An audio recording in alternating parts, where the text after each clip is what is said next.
Bonjour, aujourd'hui nous allons parler d'un autre élément du Seder de Pessah, les pains sans levain, ou matzah en hébreu, ou matzot au pluriel. C'est un pain spécial qu'on va utiliser pour la journée de Pessah et que même les Juifs mangent pendant plusieurs jours, puisqu'ils vont être invités à partir du jour où on va célébrer le Seder de Pessah à ne plus avoir du tout de pain levé ou de levain dans leur maison pendant plusieurs jours.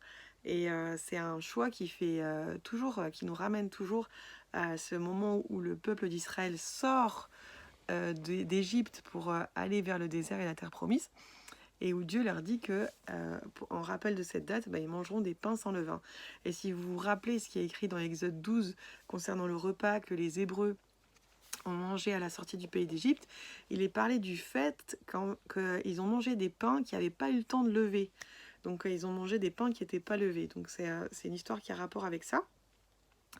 Et puis on trouve un verset qui est fort intéressant dans ce contexte et qui se trouve dans 1 Corinthiens 5. Et je vais lire à partir du verset 6.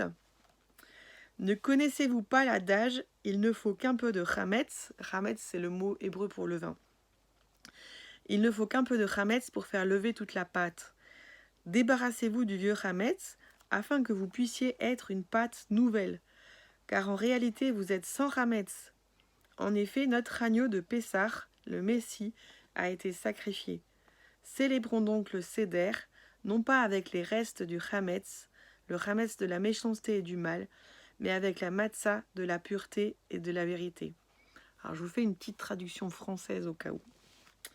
Débarrassez-vous du vieux levain, afin que vous puissiez être une pâte nouvelle, car en réalité vous êtes sans levain. En effet, notre agneau de Pâques, le Messie, a été sacrifié.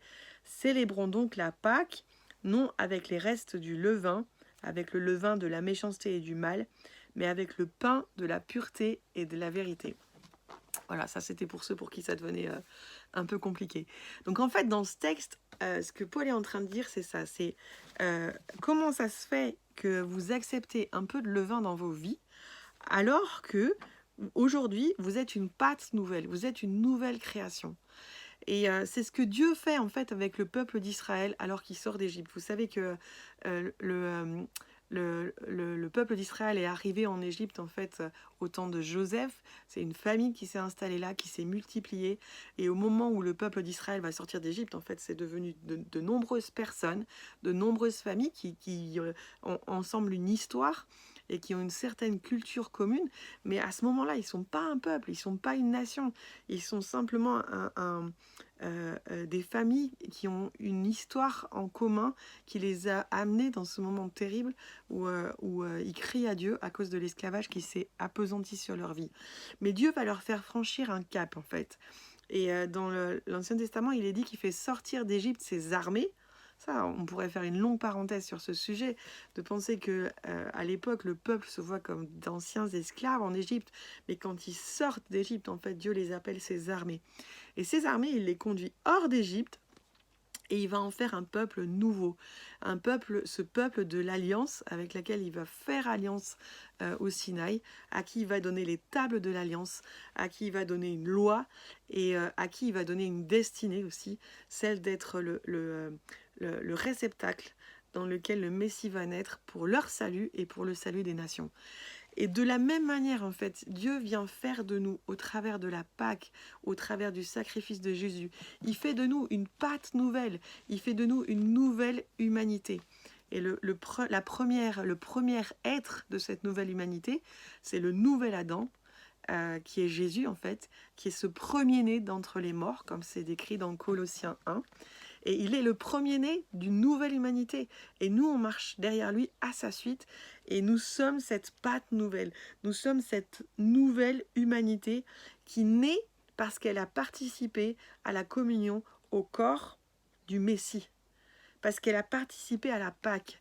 Et quelque part, quand on partage le pain et le vin, à chaque fois qu'on se rappelle vraiment de ce moment où Jésus a instauré ce qu'on appelle le repas du Seigneur ou la Sainte Seine, quand on partage le pain et le vin, on a communion au corps et au sang de Jésus.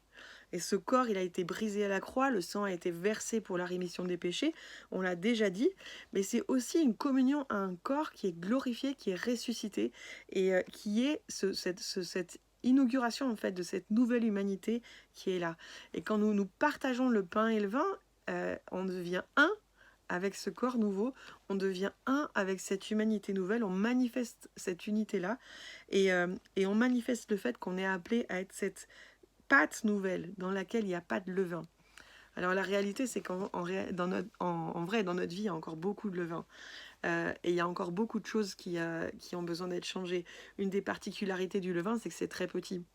Tout à l'heure, j'ai fait un petit gâteau et j'ai mis du levain dans ma pâte, mais j'ai bien mélangé ma pâte. Si quelqu'un était venu en disant non, Elvire, fais ce gâteau sans levain, c'était impossible. Je ne pouvais pas du tout séparer le levain du reste de la pâte.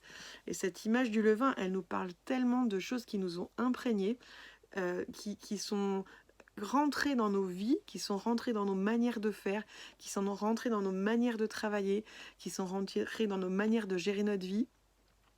Et qu'aujourd'hui, on n'arrive plus à séparer, en fait. C'est comme s'il y a quelque chose qui s'est tellement mélangé profondément qu'en fait, notre vie est imprégnée de ce levain.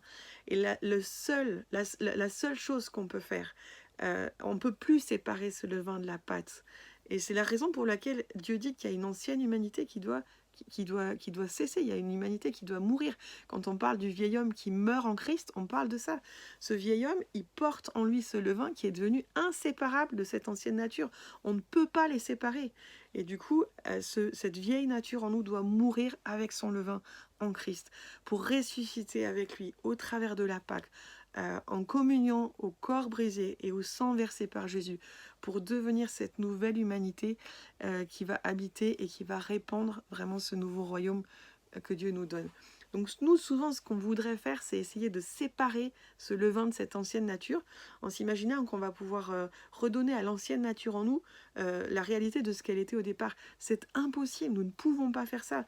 Même Paul, dans l'Épître aux Romains, parle du fait qu'il veut faire le bien, mais il y a en lui une autre loi qui agit contre sa volonté et qui le pousse à faire le mal. Et cette autre loi s'apparente à ce levain, s'apparente à ce chametz de la méchanceté et du mal. Et aujourd'hui, en fêtant cette Pâque, en fêtant Pessah, on se rappelle que nous quittons, nous abandonnons cette vieille humanité en nous. Nous abandonnons cette vieille nature. Nous oublions l'idée qu'on va pouvoir la racheter. Nous oublions l'idée qu'on va pouvoir faire les choses par nous-mêmes. Nous oublions l'idée qu'on va pouvoir séparer le levain de cette vieille pâte. Et on accepte d'une certaine manière le fait que non, ce que Jésus a choisi, c'est d'être le premier-né de la pâte nouvelle, le premier-né d'une nouvelle humanité à laquelle nous sommes tous invités. Et en lui et avec lui, en communion avec cette fête de Pessah, et en communion à son alliance au travers du pain et du vin qu'on va partager, mais en communion à toutes ces choses, on communie à la nouvelle humanité qui est la sienne. On prend conscience, et spirituellement, c'est un acte spirituel, et il y a quelque chose en nous qui est rassemblé à son corps. Il y a quelque chose en nous qui est manifesté de la nouvelle humanité, qui grandit encore et encore pour qu'on puisse manifester le royaume de Dieu partout où on est appelé. Et du coup, dans cette soirée de Pessah, en fait, on va manger de ces pains sans levain. Si jamais vous n'en avez pas à la maison, vous pouvez même en fabriquer avec de la farine, de l'eau. C'est très très simple, vous trouvez des recettes sur Internet. Et demain soir, on partagera ce pain sans levain. Et quand on le fera, on se rappellera que Jésus est un pain qui est sans levain. Vous vous souvenez de ce que Jésus a dit à ses disciples? Il parle du diable et il dit « Il n'a rien en moi ». Et dans la nouvelle créature que je suis, le diable n'a rien en moi. Aujourd'hui, il a encore du pouvoir sur l'ancienne humanité, sur l'ancienne création, mais dans ma nouvelle nature, dans la nouvelle création, dans la partie que je suis, Elvire, qui est ressuscitée en Christ, au travers du sacrifice de Jésus, en communion avec son corps et son sang, par le pain et par le vin. Cette Elvire-là, elle peut dire avec le Seigneur, il n'a rien en moi. Et c'est notre espérance pour les temps qu'on vit, et c'est ce qu'on veut aussi déclarer dans ce temps de Pessah.